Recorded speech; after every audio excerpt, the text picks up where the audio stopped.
The issue of insecurity may not be peculiar to Nigeria, but it has assumed proportion in which citizens are hardly taken by much surprise at kidnapping and ritual killings.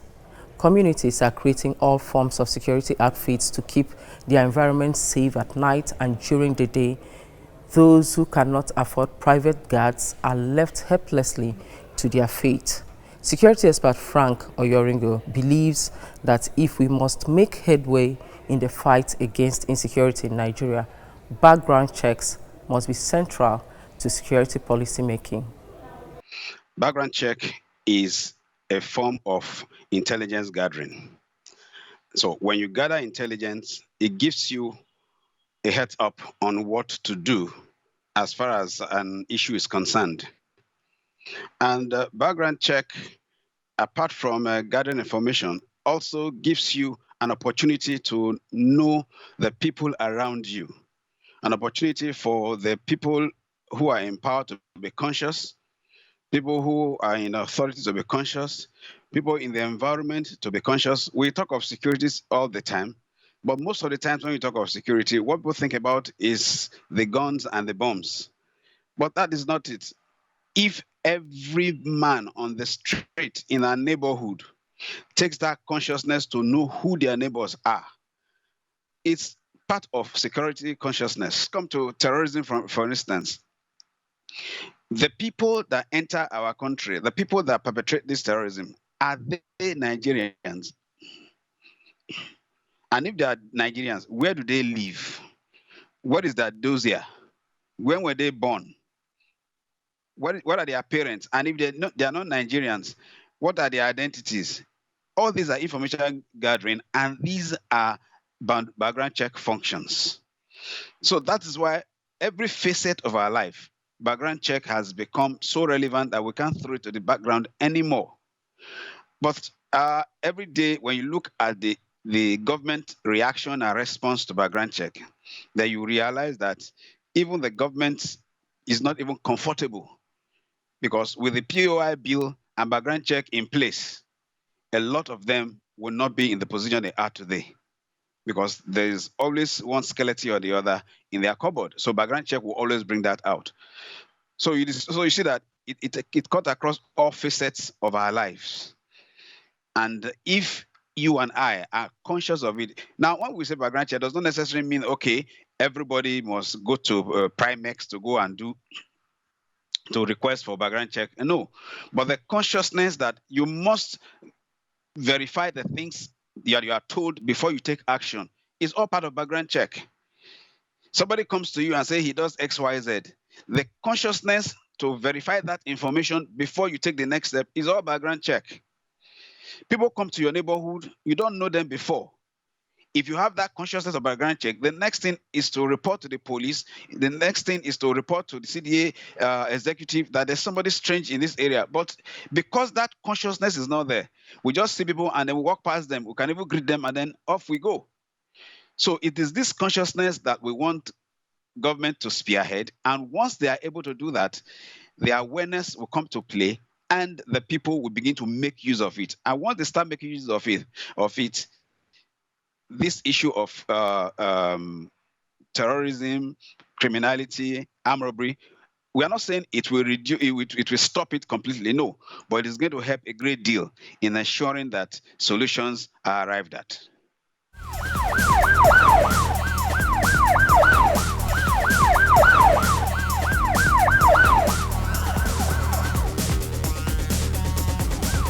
They've started with the immigration. Now you want to collect your passport, you will show you the e-passport. That's a good step. Now let them also move that to National Population Commission. Let them move that to the road safety. Let them move that to the banks. Everywhere you have your information, let them move it to those places, even in the hospital. Now, because they said every Nigerian should register. Now, if that was done by the federal government, like what Lagos State government was doing at a point at the LASTRA was a good objective in ensuring to know the number of people that live in Lagos.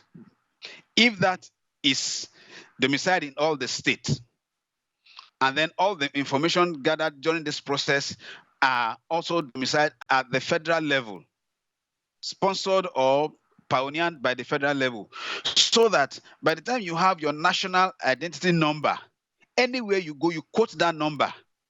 And once you quote that number, every of your information will come out. So if you're in Lagos State, you have registered with Lastra, all this data will be with Lastra, and the federal government is also having it's copied, as it were. So when you go to any institution in Lagos State and you quote your national identity number, it goes around the system.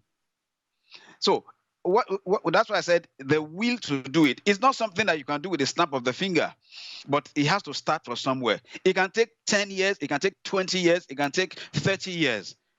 But like they say, a journey of 1,000 miles starts with a single step. And the step that the government has taken when it comes to getting your national passport and then having your national identity number is the right step. But they should move faster and they should move faster than that, and also ensure that that goes to every other government institution.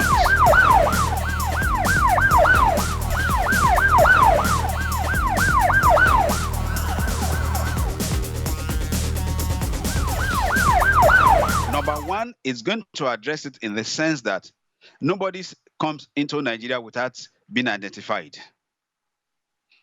Number two, no Nigerian will be in this Nigeria without an identity.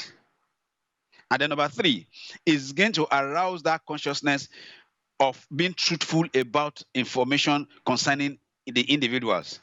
I cannot go to primary school, quote an age, go to secondary school, quote another age, and because I want to serve in NYSC, I reduce my age. And by the time I want to go to the House of Assembly or whatever, I reduce my age again because they said it has an age limit. By the time it becomes a national policy, then repercussion will follow. So if you are found to have falsified any of your information, there'll be a punishment. And now let me give you an example. I know it's final, but this is very, very, very key. If there's a national policy on background check, it means that every owner of a house will know who lives in their houses. And if you know who live in your houses, you have an idea of the kind of job they do. So that means that every owner of the house or every CDA or every local government have information of all the people in that CDA domiciled in the place. So when visitors come, for one reason or the other, or there's a crime, and the person is probably apprehended, you check around, you check the whole system, the person's name is not there, then you know that this one is the mercenary. And once that is bust, first time, second time, third time, it becomes a practice. Criminals will learn to keep away from the society.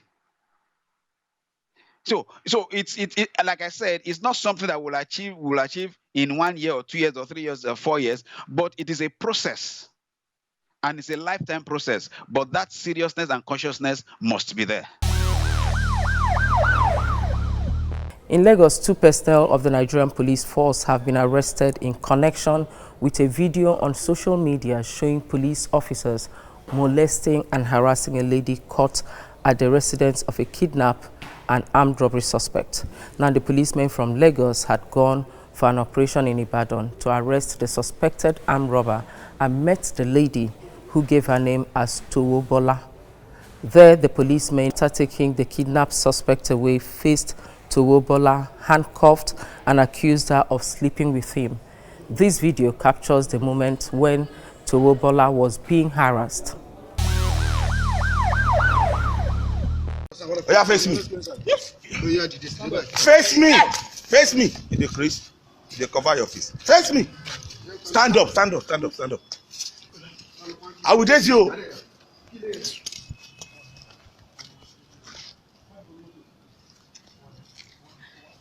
Face me. If you cover your face, CCTV camera go carry you. TV go carry you. All the station, I swear. All the station. Everybody will carry. What I go do for you? Stand up.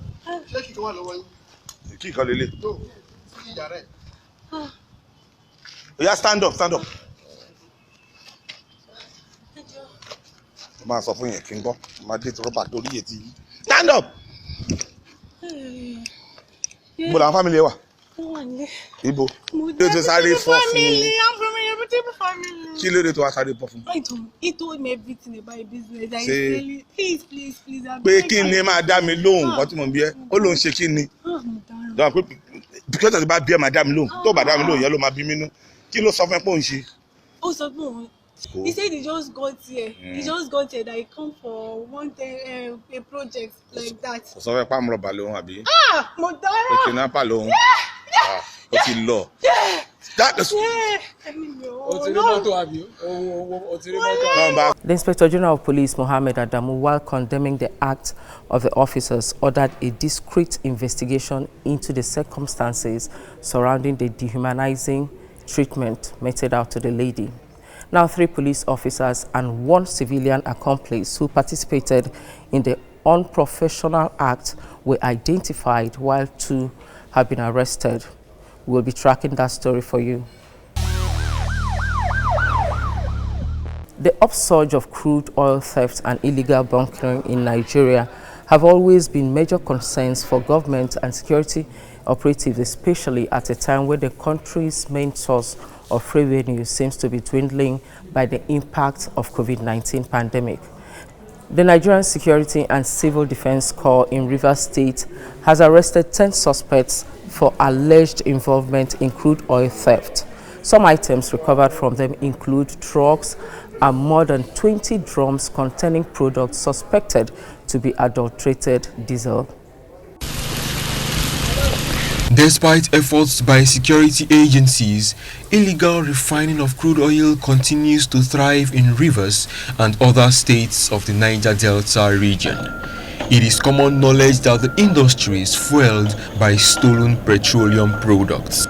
The Nigerian National Petroleum Corporation, in its monthly financial and operations report of April 2020, reveals that the vandalism of its pipelines across the country increased to 50% in January alone. The Security and Civil Defense Corps is at the forefront of tackling this menace, as well as the danger it poses to the environment. The Corps also wants to stop the theft and erosion of the nation's wealth. The contents of these trucks were intercepted in transit from different parts of Port Harcourt, leading to the arrest of 10 persons. 4 suspects were arrested around Nembe Waterside, Port Harcourt. Our operatives also arrested a 4-ton truck loaded with unquantified liters of suspected adulterated crude oil. The anti-vandal patrol team of the command arrested 4 suspects and a truck along Apajo by Petrochemical Roundabout, Port Harcourt. The truck was loaded with suspected adulterated AGO, stacked in cellophane bags and covered with bags of salt. Around Agre Road, Port Harcourt, the command arrested 2 suspects, an open-body truck with registration number BWR 552XA, loaded with about 500 liters of suspected adulterated DPK. You can see the color. It has been adulterated. The command is also on the trail of other suspects who fled, abandoning their goods as officers moved in to arrest them. Give her the fine work. So I see one Oga driver. You say you sit down there before your work come follow me, you go to the work together before you go see work. Now I follow him. So one day the Oga say you go carry something. Me I don't know what you go carry. After I see they go come out for Lilo. They come put them inside truck. So after I don't load finish, I carry the motor. I want go. I see this people the place come arrest her. The task before the NSCDC, no doubt, is enormous, but it says it will continue to protect critical national assets and infrastructure in Rivers State. Rape is one of the fastest rising violent crimes in Nigeria. Here are some tips to prevent rape.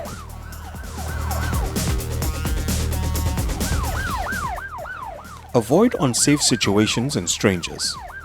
If you are being followed, go to the nearest police station or any place with several people.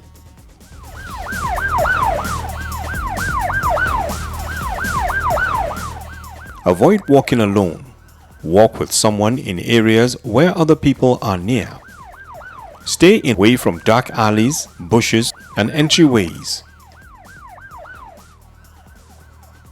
Flee if you are in a potentially dangerous situation. Yell or scream to attract attention. You can carry a whistle that will make a loud noise.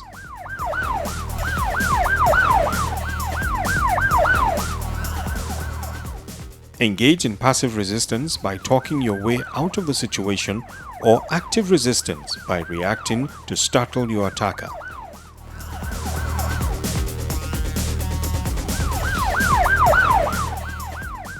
Don't allow a stranger inside your home use the telephone. Leave the outside lights on at night and in more than one room.